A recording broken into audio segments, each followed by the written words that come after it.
first experience with the Today Show? I didn't. It was like this. Yeah, you literally didn't have time to just. You didn't have a start. You just went straight to the Today Show. To the top, and then That's crazy. I'm here with Maylin Fields on the set of Pardon My Success. Yeah, we are.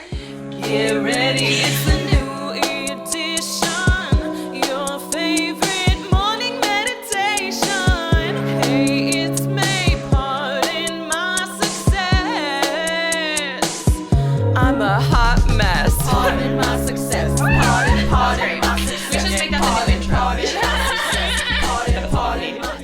Okay. Zia Victoria, welcome to Pardon My Success. Oh my gosh, thank you so much for coming. This is so exciting. Zia is actually the first ever artist who reached out to us to come on, which is so cute. I love your podcast. Stop. No, seriously. Say more It's right just, now. Like, the energy, the vibe, the aura. Like I like. We connect. We connect. We do. It's just an energy. You No, know? it is. We're on the same vibration. Oh, 100%. Literally. I was talking about this with a friend the other day. We're literally like radio waves almost, where you can meet certain people. Oh, and you you're just like, know. we're on the same just know. wavelength. Yes. No, 100%. We're both Aries.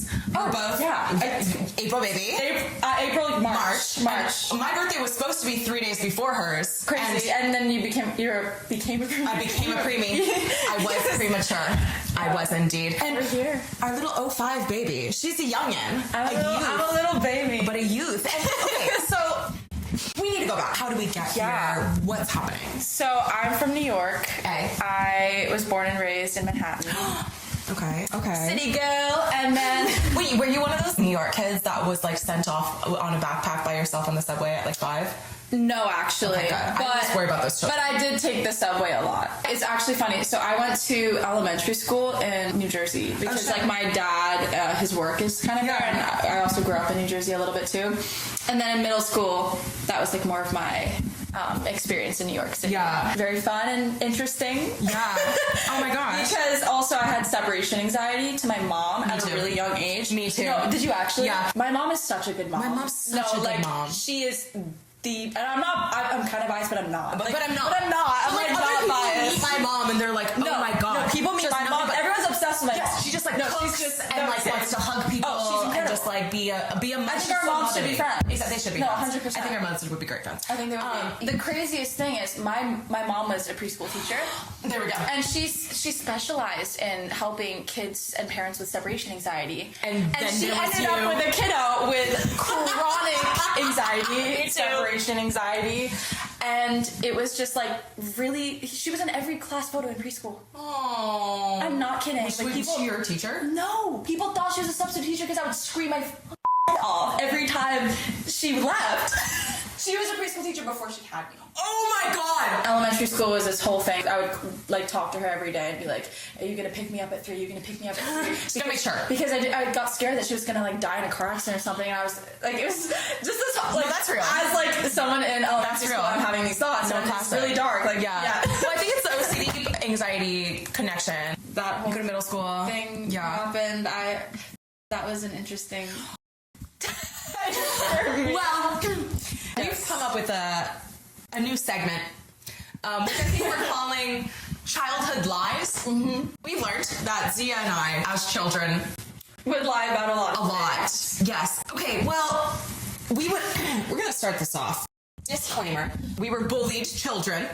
Bullied. Very bullied and Horribly. misunderstood. Very misunderstood. And very loud and Very obnoxious. outgoing and like, As- hi! Yeah. And so it makes sense that we were No, literally. And we know who we are, and we've known since birth that we are going to be famous. and people...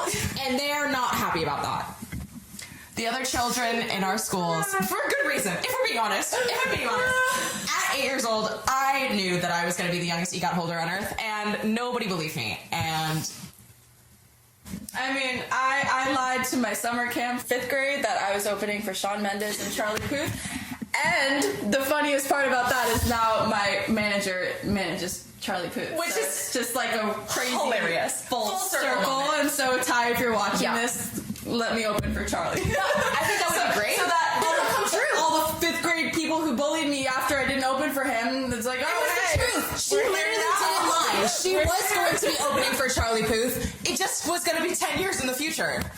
And the fact that the year after, you went back to that summer camp and they shunned you, the disrespect. No, I deserved it, honestly, but like At the time. But now, they're gonna eat their words. I wanted to be cool. No, me too. I thought like Nobody liked us. no one liked us. It was weird. It was a weird time. Trauma. No, yeah. And I also wasn't cute until like... Oh, I was not cute either. It got I had college. Just so you know, I had the worst smile. Oh, I had horrible acne.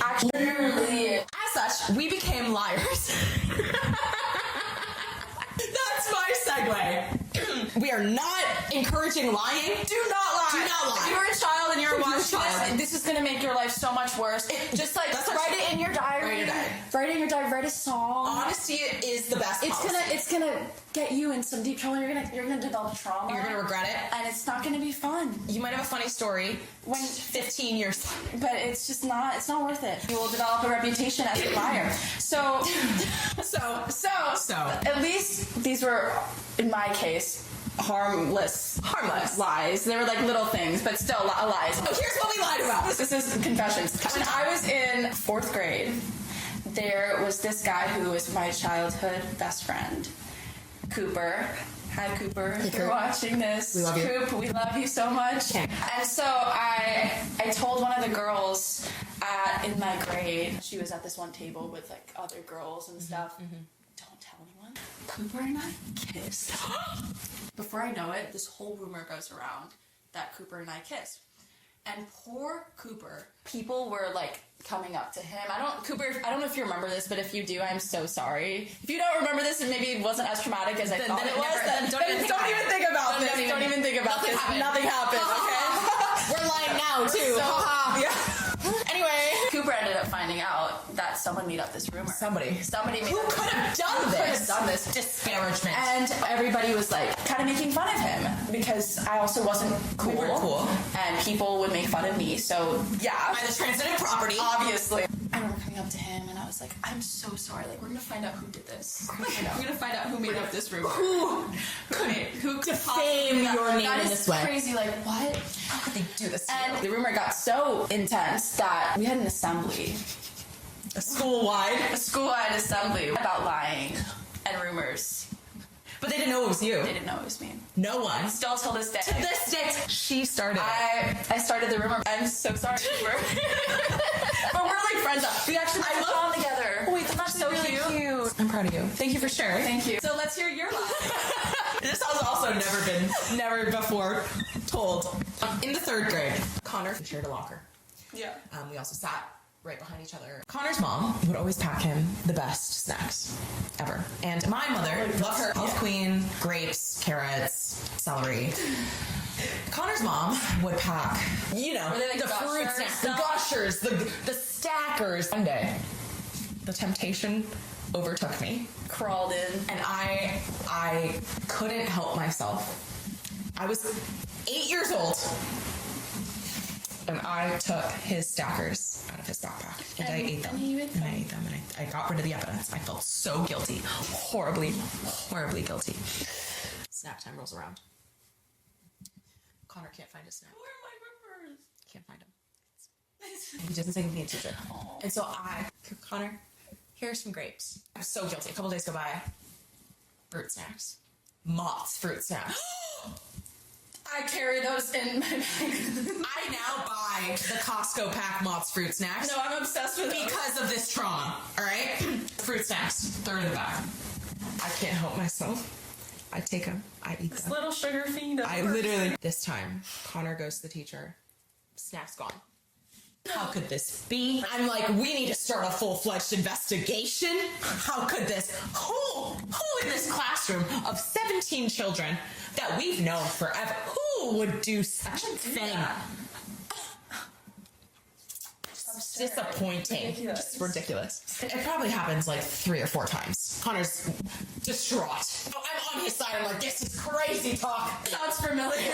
How could they do this to you? And then I brought in the lock to my diary and was like, listen, Connor, we're going to nip this in the bud right now. We're going to lock our locker. And we got special permission from our teacher, too, to lock it. And that day, no snack was taken.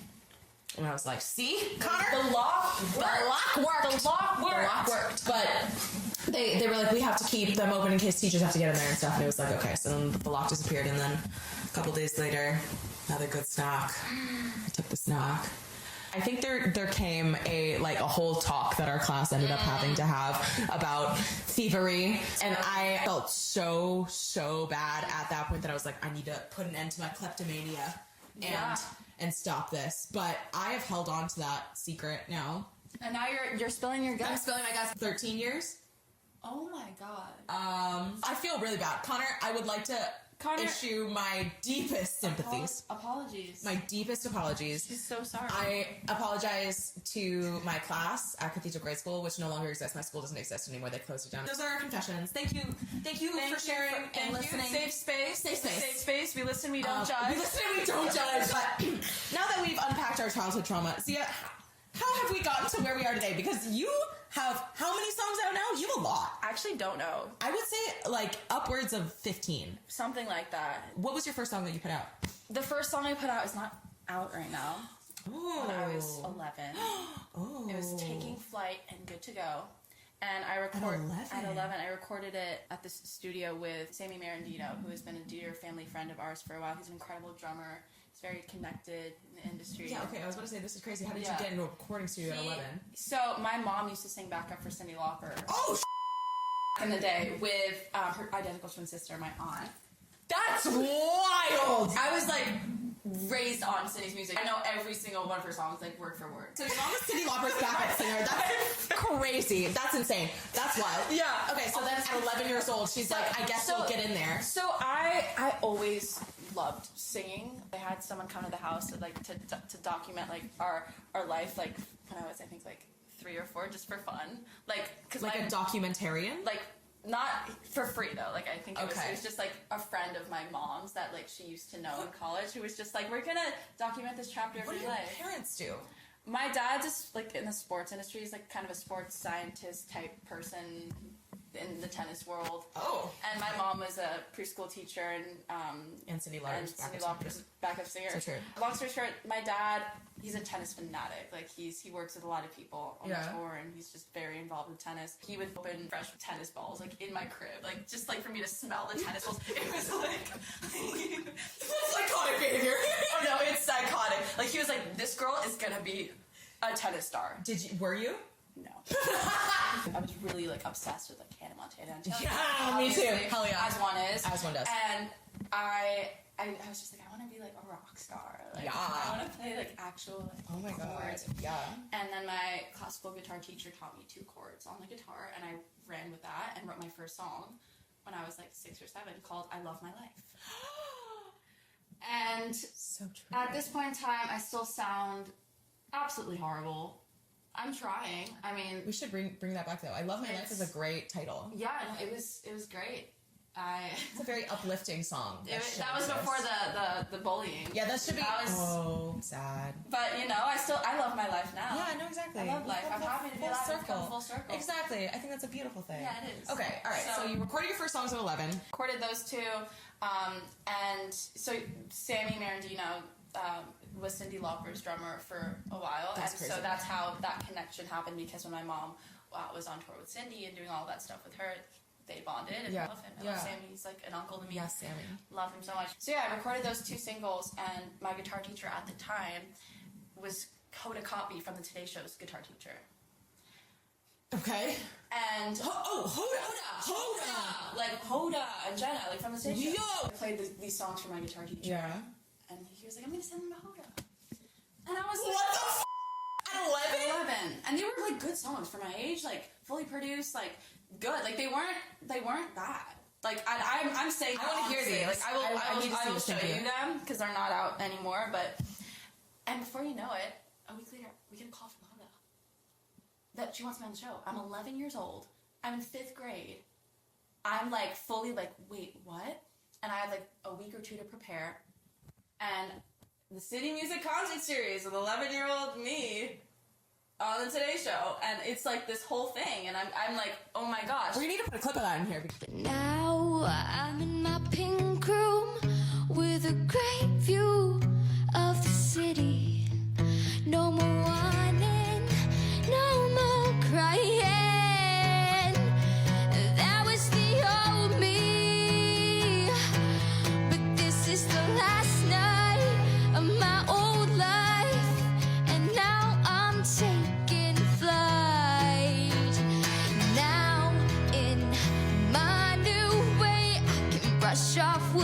happened yesterday, trying to be someone else, but now I can be myself. Because that's insane. Crazy. That was like my first experience, like in some, like it, obviously, Yeah. like it, Your first experience was on the Today Show? I didn't. It was like this. Yeah, you know, literally I didn't didn't have time to just. You didn't have a start. You just went straight Just to went the Today straight to Show. the top, and then I That's didn't. crazy. And then it kind of just like fizzled out because my parents were like, okay, we don't want our kid to be a Disney girl. Oh, see, I always want to be a Disney girl. And I was so always upset. wanted to be a Disney girl. I desperately wanted to. Desperate, And my parents and we wouldn't got make me offers from like certain people, like at like Nickelodeon and Disney, and my parents just wanted me to be like a normal kid, which like So I'm blessed. grateful because I know multiple kids who've been on okay, Disney yeah, and Nickelodeon, and not doing they're well. not doing If you well look at right the now. track record, they do own you forever. I guess thanks, Mom and Dad, for just putting us through years of childhood trauma and bullying. Bullying I mean, and I guess it's very school. character building. Very character building, Look but at us. so yeah. Anyways, I just kept singing, putting out music Yeah. at that age. So were you just continuing to like record with that drummer? Or Yeah, what were you doing? Okay. recording with him, and then Who was producing for you? he was. Would you consider yourself more of like the songwriter lyricist? Yeah, part of it? I would write all the songs and also like the melodies. Melody, and everything. okay. I practiced my off at that age because I wasn't like Yeah. naturally like gifted singing. Also, when wise. you're 11 years old, it's hard. Yeah, no, Even for if sure. you're naturally gifted, you're 11. It took some time, but put in the singing we're lessons? here. Yeah, Put in the me singing too. lessons, all of that. That whole shebang. Practicing every single day. I wanted to sing High School Musical songs, I and she wanted was to sing like, High School here's Musical Ave songs. Maria and a bunch of No, songs in like, German. Wait. Ubi caritas et amor congregavi nos in uno. Ended up putting out more stuff. How often are you putting out music? Now or Or as a child? As a child. Every year I'd put out like a song or two. Okay. And I did a lot of charity work growing up. I would busk on the streets of like Manhattan and like open my guitar case and be like, I'm raising money for this foundation in Serbia. Okay, philanthropist. Okay. So a lot of kids would make fun of that too. Okay, naturally because like That's a good cause. I know, but they're like, she thinks she's like, you know how kids can be. You're literally busting But- on the street for children dying in Serbia. Well, they weren't dying. It was Okay. for education, but like Fine. 14 years old, and I decided to go to boarding school for a year Oh, shoot. because I felt like my mom was doing too much for me. Which is hilarious that But- you went full circle from Separation a separation anxiety to being like, I want to go to boarding school. Nothing but good things to say about the school itself. The teachers are amazing. Where is it? In New York? In New York, upstate. Okay. Just like I had trouble socially a little bit, Good times. which is like the theme of this podcast. I feel Theme of like our lives. Of our lives. If we're being honest. But yeah, so halfway through freshman year of high school, COVID happened. But a week before COVID was even announced, I got a call from Warner Chappell, the publishing company, that they wanted to sign me. I just turned, I think, like 15 at the time. I basically dropped out of boarding school right before COVID happened. It was like the universe. Or That's God knew. crazy, Like, yeah. It was insane. And then I started being homeschooled at the same time that everyone was being homeschooled for COVID. Yeah. So it worked out perfectly. That's crazy. I got closure, and then I signed a pub deal. I think it was like the day before my 16th birthday or something. And it was just like this whole whirlwind process, and I remember being pulled out of boarding school a lot leading up to that, and I would go and a lot of the kids, they were like, oh, you Hannah Montana girl, and it was like this whole thing, but like not in a good way. And years later, I come back, I write a song called High School Wake. I love that song also. Thank you so much. And I emailed the boarding school, and I was like, hey, I just wrote a song about like how I didn't go to high school. Can I film the music video at the school? And they let me film it for free. And then I premiered it at the school at an assembly. And by that time, all of the kids that I went to school freshman year with were seniors. Oh. So it was like a crazy full circle, like people that weren't the nicest to me, people that were nice to me. They're jealous. We're all jealous. That's great. We're very proud of you. That's amazing. But that was like a whole thing. That's so cool. It was What is just the really- publishing deal difference? So I write songs for other people and for myself and for like pitch or like TV or film and stuff like that. So licensing stuff. Okay, our question from the people, because we're trying to be a pod for the people. Thank you so much for accepting my collaboration request. Number one. Number two, thank you so much everybody for writing in. So we're gonna be reading off some questions. I'm really excited. Some of these are very fun. When is your new music coming? I have a new single coming that I have not fully announced, but it's coming out Exclusive. January 25th. Oh my gosh! New Year. Exciting! It's called Dominoes. It's the sequel to I Spy. Ooh, I love I Spy. All right. Domino, January 25th. Domino. You heard it here first, folks. Okay. Dream collab. Taylor Swift, obviously, and Gracie Abrams. What's your favorite song lyric? Oh gosh. Of yours. Of mine? Of yours. Love doesn't mean control. Ooh. It's not out yet, but that's in Dominoes. How do you find a way to stay consistently creative? Do you feel pressure or does it just come naturally? I don't feel pressure. I'm always creative. I think a huge part of that is just living life and letting it flow. I mean, it's that simple, honestly. I draw inspiration from pretty much everything that happens in my life. Hell yeah. What is one message you hope every listener can take away from your recent music? Don't get in your head as much. I get in my head so much, so I'm like a hypocrite for saying that. I'm a chronic overthinker. Do as I say, not as I do. Exactly. So just like, yeah. Think less. You got it. Just take a deep breath. Everything's okay. What inspired I Spy? I was in a relationship with this guy. It was this energy that I kind of just was insecure about a lot of things coming from like a traumatic relationship that I wanted to be like his everything. And so I started kind of not really, I guess, being myself as much because I wanted to be what he wanted. Yeah. And then I realized that if you love yourself, that's the most important thing, and that's like a really attractive quality to other people. Exactly. So just stay true to you. As we were saying earlier, we're acquired tastes. They don't need to be in your life. You don't need to It's okay. You don't need to taste us. That's simple. Yeah, we're gonna move on from that. Anyway, what's the upcoming album about?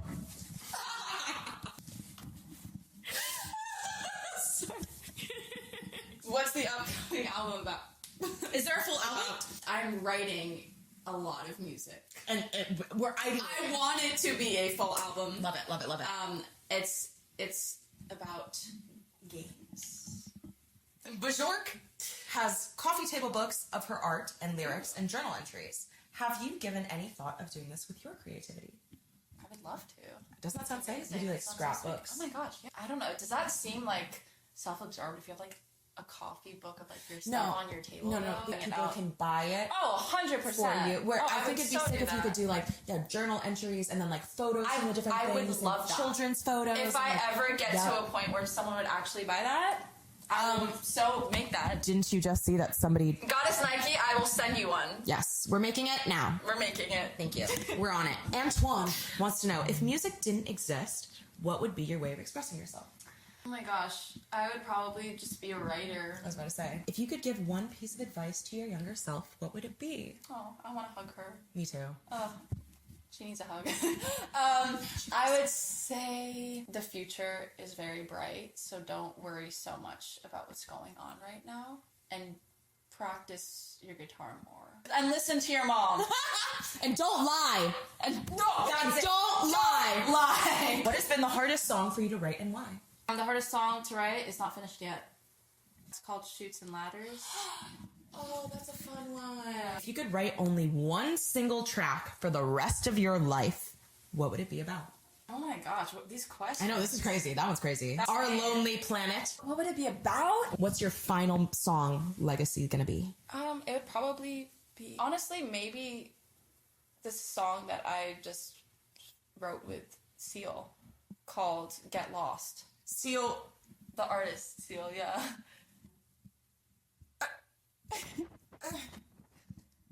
How? Basically, I put out a version of his song Crazy. It's a great And song. he got a hold of it. And he has become like the most incredible mentor, friend. He's like a dad to me in this industry. And after he heard the song, we became close and our families became close. And then he asked me to open for him on tour. And so we've been... I need to leave. What? You're gonna open for Seal? I opened for him last year. Yeah, me too. Same. Me as well. Also, Also, did we mention that she was born in 2005? 2005? She's 19. She can't legally drink. And she's opening for Seal. That's all. It's fine. Anyway, that's crazy. So you wrote a song with Seal. Sorry, I had to take a moment there. No, you're fine. So you wrote a song with Seal, and what is it about? It's basically about how we all have this idea of how life is supposed to be, kind of, and how we've all been lost in our own way, and no one really has it their together. No matter who they 0%. are, no matter where they are in their life, we're all trying to figure it out, and we're all trying to find our way home. Yeah. And home means something different for everyone. Home to me is where you end up. I'm going really deep here. Is where you end up at the end of your life. It's your legacy that you leave behind. There's a lot of pressure on that if you really think about it, and I think as long as you just live one day at a time and just know that everything is going to work out in the way that it's supposed to, that's like all you can really do. And that's something that we all have in common. We all get lost sometimes. Yeah. We're trying to find our way home. Yeah. It's really beautiful. Thank you. Continuing on, because I'm still shocked about that. All right, where are you getting the inspiration from your new music lately? My life with people. Me. That's where This girl our right life here. together. My muse. How do you rely on your family? I actually live with my grandma.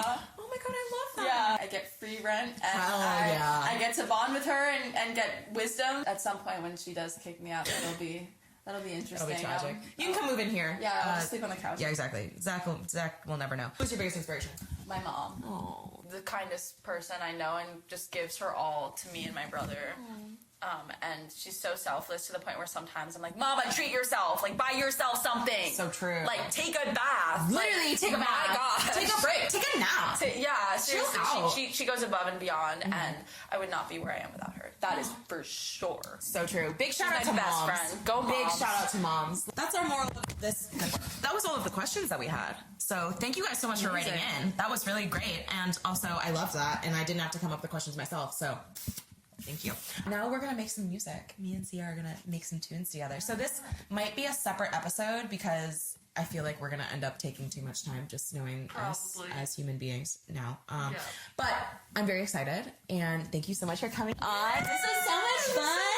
And I love you all. And thank you guys. And we will see you next week. Pardon my success. Pardon my success. Pardon my you PMSing. Are you PMSing? Back on the Today Show last year. I forgot to tell you. It was a full circle. I think it was 7 years later? In 2016, I think. I'm so bad at math, I can't. No, that's... Yeah, 2016 and 2023, yeah. No, it'd be 7. No, you were right. I was you were right. You were right. Oh It is my 7 gosh. years. It is 7 years. My dyscalculic brain You did finally good. is okay I'm so for proud. once. That was great work. 10 out of 10.